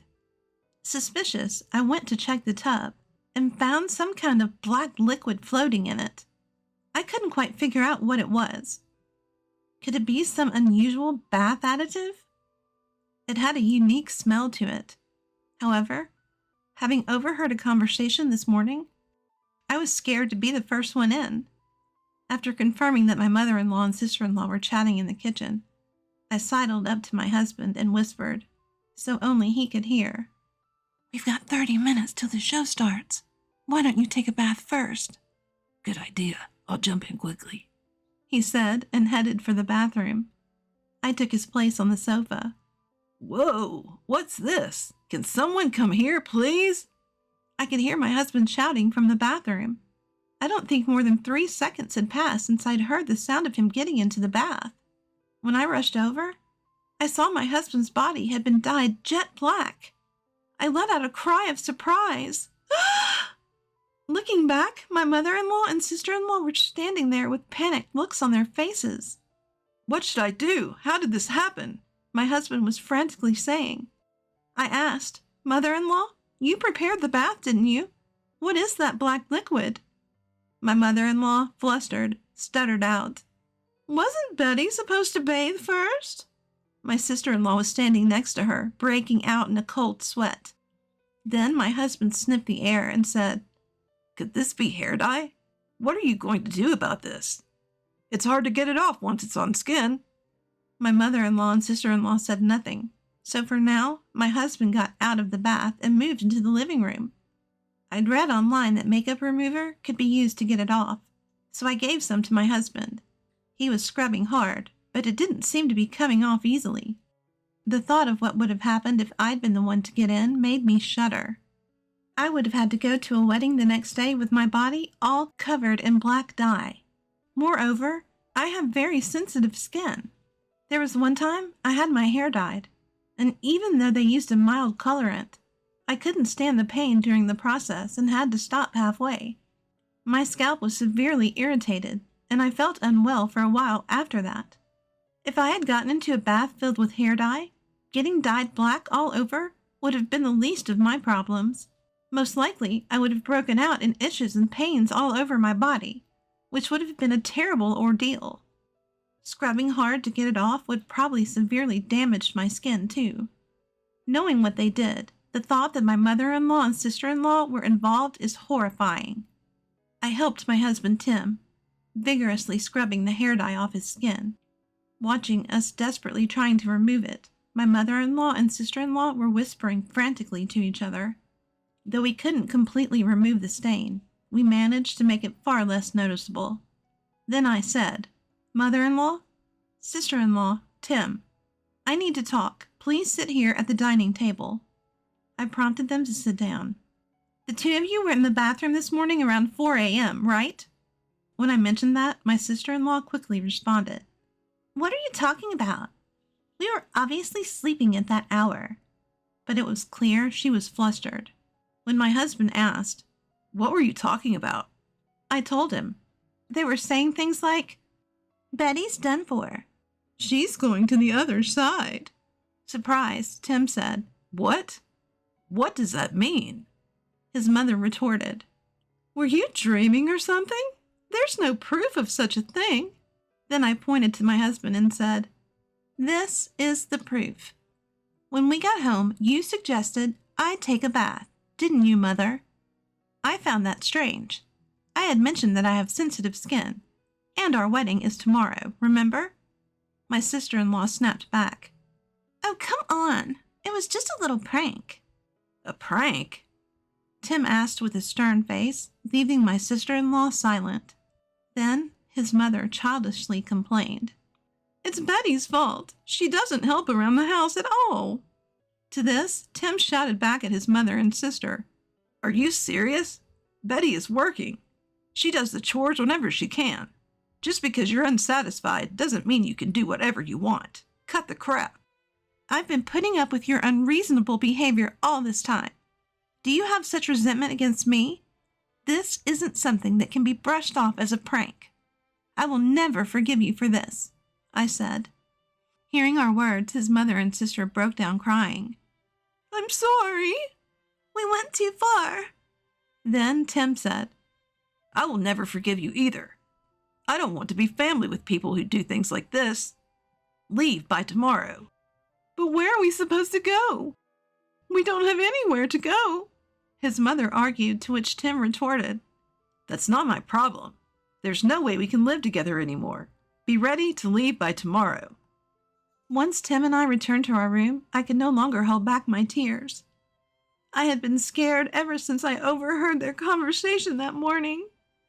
I'm sorry I let Tim take a bath after hearing their conversation. I apologized through my tears. Tim reassured me. It's okay, Betty. I'm really glad you didn't take a bath. You've been through a lot, haven't you? I'm sorry I didn't realize it earlier. He embraced me.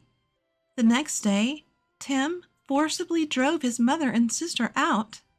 They moved to our house just before we got married, and since the house is under Tim's name, he had the right to do so. He changed the locks while I was away at our wedding. Neither his mother nor sister have jobs. They had a bit of money left from the living expenses we had given them, but not enough to rent a place. They tried asking relatives for help, but it seems that they were turned away after Tim explained the situation to them. They ended up taking a loan to rent a place, but they weren't approved due to their lack of employment. Having almost no work history, and with the rumors spreading around the neighborhood, they were unable to find even a part-time job. Currently, they seem to be sleeping in a youth hostel. They brought it upon themselves, I reckon. The life of just me and my husband began. Though we often have conflicting schedules, we exercise together at the gym or go for a morning run when our timings align. I'm living each day with a truly invigorating feeling. On days when we can eat together, I make homemade meals. You're coming off a night shift today, aren't you? You don't have to push yourself, my husband Tim says, but I'm delighted to be able to feed him. Delicious. Did your cooking skills level up again? Tim always praises me. These moments are my happiness. Though there may be difficulties in the future, I want to live our lives helping each other. I've been kicked out of the house. Can you let me stay just for tonight? What? You were kicked out? Grandpa, come live with us. Really? Are you sure? Father-in-law had been treated terribly by his son and daughter-in-law and was finally kicked out of the house. We decided to have him live with us in our family-run sushi restaurant. I'm Emma, 40 years old. My husband Ethan is 2 years older. We were high school sweethearts but separated when we started working. I thought it was over between us. But Ethan returned to our hometown a few years later and proposed, saying he wanted to be with me forever. We got married and things have been going pretty well. Our daughter Lily is in the 3rd grade and we're a close-knit family of 3. We run a sushi restaurant together, Ethan's lifelong dream. But it's not doing as well as we'd like, and we're trying to figure out how to make it more successful. It's pretty good, and it's not like we don't have customers. But there's nothing extraordinary about it, just very ordinary. We'd like to try advertising on trendy social media, but we just don't have the time right now. Today, we are visiting Ethan's brother and sister-in-law, and to be honest, I've never really liked them. Even now, they're acting like this when Ethan offered them some sushi we brought as a gift. Brother, I've included some new ingredients. Try it and let me know what you think. Hey, don't bring that stuff here. I only eat sushi from high-end restaurants. Well, you don't have to be so mean. Father-in-law can eat it. Honestly, what a way for a couple to talk. Since my mother-in-law passed away, father-in-law has been living with them. So, we visit occasionally to see father-in-law, but I've noticed that they treat him worse and worse each time. Ethan, Emma, thank you. I'll enjoy it later. I'll make some coffee now. Father-in-law, who had been playing with our daughter, came over and said, Wait, father-in-law, that's expensive coffee for guests. Don't use it on family. Dad, don't touch anything. Mia told you not to go into the kitchen. But you two, not even offering coffee when your younger brother's family has come over. We were just about to do it. Oh, be quiet. It's annoying enough having you here every day. We don't need coffee. Instead, please try the sushi. I'd love to hear what you two, with your refined tastes, think. I intervened, trying to be as gentle as possible. Emma, it must be tough running a sushi restaurant with a brother like this. You need to brush up, or you'll never be successful. Brush? No use using English words. A failing sushi restaurant must be drowning in debt and on the brink of bankruptcy. We do have debt, but we are paying it off little by little. My husband snapped back at his sister-in-law's harsh words. Ignoring my husband, she continued to me. You should have married an elite banker like me. It's sad how different the two brothers turned out. Exactly. If you'd followed my lead, you'd have a better life. A sushi restaurant from a dream since you were fishing with Dad. Both of you, stop it. Why do you keep saying such awful things? Father-in-law spoke up, unusually stern. But it seemed that my brother-in-law and his wife couldn't forgive father-in-law for defending us. I never thought they would go so far. It happened that night. The doorbell rang just after 10 p.m. when our daughter was asleep. Who could it be at this hour? I'll get it. When my husband went to the door, he exclaimed, Dad? What's going on? I rushed over when I heard his surprised voice. Oh, I'm sorry for coming at this hour. I've been kicked out of the house. I hate to ask so suddenly, but could you let me stay just for tonight? What? You were kicked out? He told us that after we left my brother-in-law's house, this had happened. Hey Dad, what was that earlier, defending Ethan and them? Well, you two were saying such terrible things. You know we're only taking care of you because we have to, right? It's a nuisance. We've been looking after you because you helped with the down payment for this condo. But isn't it enough? Yeah, we've let you live comfortably. You too felt that way. I offered to cook and clean, but you told me not to do anything. But we don't want you touching the kitchen or anything. Let's just call it quits, shall we? Why don't you go live with your beloved younger son? Yeah. We were outraged when we heard this. What is that? Unbelievable! I've been concerned about my brother and sister-in-law's attitude, but this is the worst. I felt the same way. I can't forgive them anymore. Anyway, it's late, and we have to get up early tomorrow, so let's go to bed. Father-in-law, please warm up in the shower. I'll prepare the bed in the meantime. Thank you, Emma. I'm sorry. The next morning, our daughter was surprised to see father-in-law. Grandpa, what are you doing here? Good morning, Lily. Sorry for coming so suddenly. Why? I'm happy. Let's play when I get back from school. She's been fond of father-in-law since she was a baby, and they've always been close. Mom, did something happen to Grandpa at that house? Oh, well, a little. A 9-year-old girl is sharp and understands many things. He's always bullied at that house, and it's sad. Can't he live with us? What? Grandpa, come live with us. That night, our family unanimously decided to live with father-in-law. We had been worried about my brother-in-law and his wife looking down on father-in-law, but we couldn't forgive such terrible treatment. We had considered living with father-in-law before, but we were concerned about what the family would say and couldn't bring it up. However, my husband was delighted and thanked me, and we were most concerned about what our daughter would think. But she was the one who brought it up, so we were surprised. With that settled, it was time to act.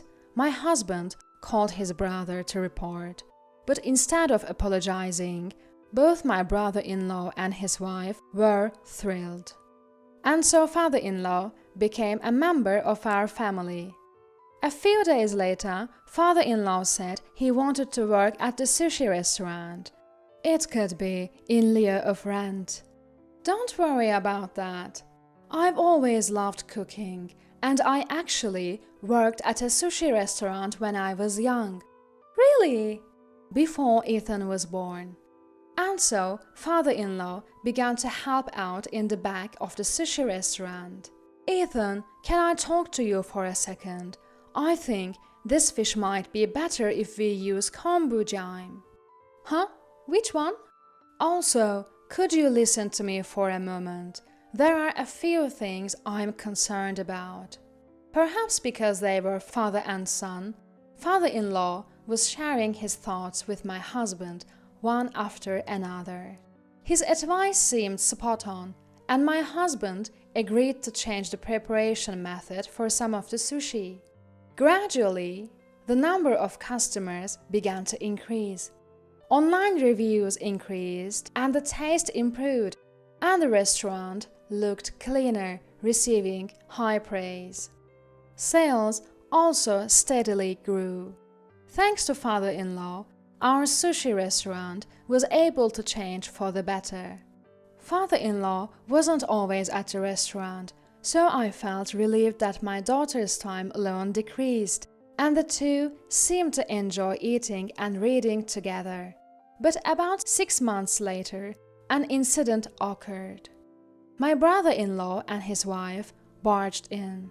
Dad! Noah! And Mia too! What's going on? We've come to take Dad back. We were so surprised when you really left, even though we were just joking. Yeah, so let's go back quickly. What? What are this couple talking about? My husband and I exchanged glances.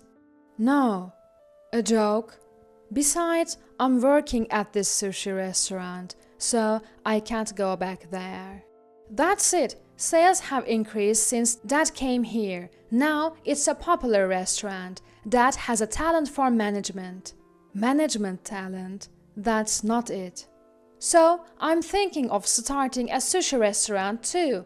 I've quit the bank and the store will open next week. Come back and help me. Wait a minute. You kicked father-in-law out and never contacted him, and now you want him back? That's too convenient. Yeah, brother, don't be selfish. What? You're going against me? I can pull strings to make sure this small shop doesn't get a loan from the bank. What? Is that a threat? Anyway, I could have managed better from the start. You might be doing well now, but you'll probably go downhill soon. What did you say? Calm down, Emma. Father-in-law admonished me when I raised my voice. All right, I'll go back. Father-in-law! Dad! Father-in-law, good. Our luxury condominium is better, right? Let's go. My brother-in-law snorted at us. Father-in-law, I'll be fine. Saying that, he looked into our eyes and nodded once, and father-in-law left. Huh? They came to take Grandpa back? That's weird. They'll bully him again for sure. Our daughter, who had come home and learned what happened, was furious. She was right. After all the terrible treatment, it's unbelievable that they would demand him back now that our shop is doing well. But we endured, thinking that if father-in-law had decided, we had to accept it. However, a month later, father-in-law appeared before us again. I'm back. Father-in-law, what happened? I got kicked out again. What? It's okay. I expected this. I knew it would happen. Huh? My husband and I listened to father-in-law's story. What he had been doing at my brother-in-law's place. I see. I wonder what will happen to that outrageous couple. So father-in-law began living with us again, and our daughter was overjoyed. Of course, he also returned to work at the sushi restaurant. Even after father-in-law left, we faithfully practiced his teachings, and sales didn't drop, but it was undoubtedly tough with fewer hands. However, we managed to run the shop efficiently again, and thanks to father-in-law, we could procure fresh and rare fish, and the number of customers kept increasing. Then my brother-in-law and his wife, who had heard about our success, barged in again. They had always manipulated father-in-law for their convenience and looked down on people. I couldn't forgive them anymore. Dad, what's going on here? Noah, what's the matter? What do you mean, what's the matter? Our shop's customers are decreasing while there's a line here. That's because Ethan's sushi is delicious and Emma's service is good, isn't it? We're making it just as you taught us in our shop. Did you teach us a fake recipe? I didn't teach you anything fake. Then why is there such a difference? First of all, who's making the sushi? A friend I hired. We plan to succeed in a high-end sushi restaurant together. You're not telling me that person is an amateur, are you? No way. He has a chef's license. Where did he train and for how many years? Huh? Training? Are you underestimating sushi chefs? Just having a chef's license doesn't mean you can serve sushi to others. But with that recipe, even this guy wasn't doing well until he was taught by that. And then he prospered. What are you talking about, brother? I trained for years to open a sushi restaurant. Even I had to study and prepare and redo things after opening, and I couldn't just serve new sushi right away. What? Also, you're advertising your shop as a high-end restaurant, right? I saw your website. Even if you could serve the same taste and sushi as us, no one would come if you charge double the price. What? Even if they come once, if it's expensive and tastes amateur, they won't come again. Isn't that obvious? Hey, don't act so high and mighty. I'm more professional in management. Enough! What? Father-in-law shouted. You may have worked in a bank and know about management, but that's not enough to run a restaurant. For sushi, you need knowledge about fish, how to cut it, how to preserve freshness. And it takes years of training to make sushi. Ethan has spent years learning. But that's why I asked Dad. I asked you to write down everything about cutting and shaping, but you lied. I did write everything down. I was even planning to guide you if you were serious. But you told me to leave because I was in the way. There is no way someone who's never trained can do it just by looking at a paper. Oh, then my sister-in-law chimed in. Guidance? Your brother only managed because he trained himself, but father-in-law is just an amateur fish lover, acting all high and mighty. Do you have that condescending attitude towards customers too? Huh? I may be an amateur now, but when I was young, before I became a salaryman, I worked at a sushi restaurant. At Sushi Jan, no less. Sushi Jan? That super famous place? Even the branches run by disciples who have branched off are now impossible to book. At the master chef of that main shop. He is now quite a celebrity, but we used to learn together. If that's true, if you worked at such a successful sushi restaurant, there is no way you would have changed jobs to become a salaryman. That's right. Normally, that might be the case, but your mother was frail, you know. Raising a child while working as a sushi chef from early morning to midnight was impossible. When you were born, I changed jobs and became a regular salaryman. No, it's a lie. It's not a lie. You can even check with Sushi Jan. What? Indeed, the sushi restaurant where father-in-law had worked when he was young had become so famous that no one didn't know about it. Thanks to father-in-law's personality, which had maintained relationships with his old colleagues and mentors, our family was blessed with good things like getting help with fish procurement at the market and learning about rare fish. My husband and I were also surprised that father-in-law's advice was so appropriate. If that's the case, I'll fire the guy I hired now. I should hire a sushi chef, right? Then Dad and I will make an even more prosperous shop than this one. My brother-in-law, who quickly changed his tune, was firmly told by father-in-law. I'll make it clear, I have no intention of ever going back to your place. What? Why?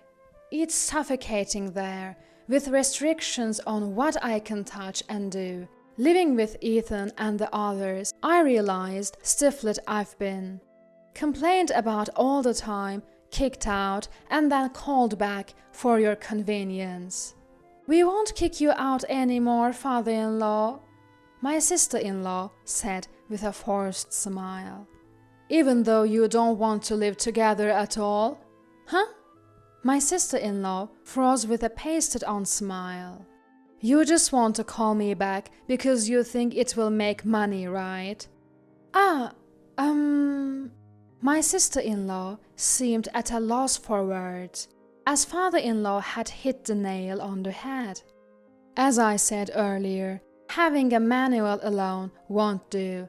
You need to take time to hone your skills, and most importantly, sincerity. You two are utterly lacking in that. But Dad, I apologize for everything so far. My brother-in-law tried to cozy up father-in-law. Trying to smooth things over with mere words, they were indeed a like-minded couple. Brother, it's time to start preparing for the evening business, so please leave. Please take your leave, my husband and I said in succession. You bastards, getting all cocky. I was an elite banker. I'll make sure you don't get any loans from now on. At that moment, the shop's door opened with a clatter.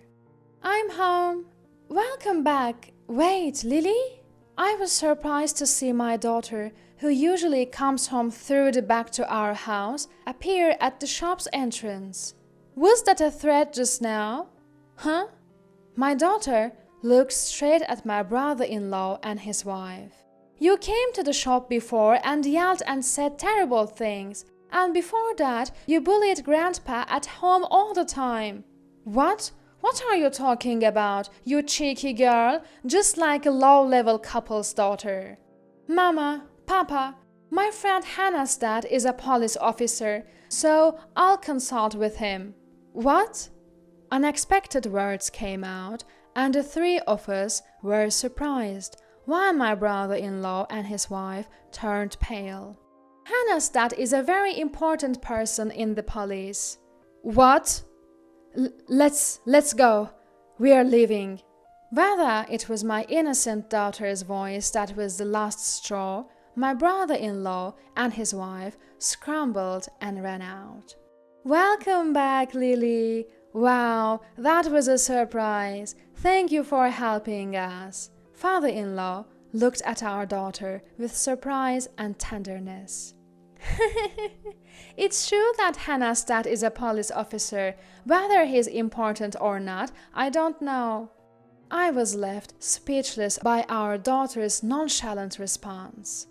My husband, father-in-law, and I looked at each other and then burst into laughter. After that, my brother-in-law's shop closed down within 6 months. He had said that he quit his job and started the shop with determination, but the reality was slightly different. He had blamed his own mistake on a subordinate, and when it was discovered, he was demoted.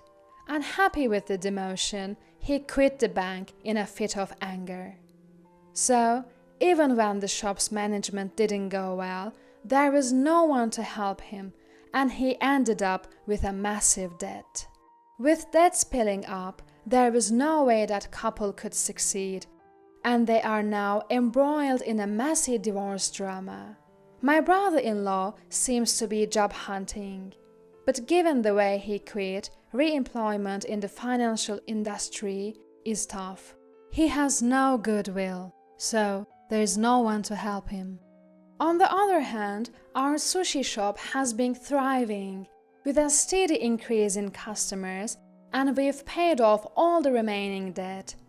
We've been featured in town magazines and on TV, and more people are sharing about us on social media, so we are busy every day. Of course, father-in-law is also helping out in the shop. I never thought I'd have such a fulfilling life at this age. Thank you so much. On our day off, as we were all eating cake, father-in-law said this with gratitude. We are the ones who should be thanking you. That's right, not just the shop, but even at home, we feel at ease and are helped because father-in-law is here. Thank you for loving Lily as well. Grandpa, let's play Othello. I won't lose today.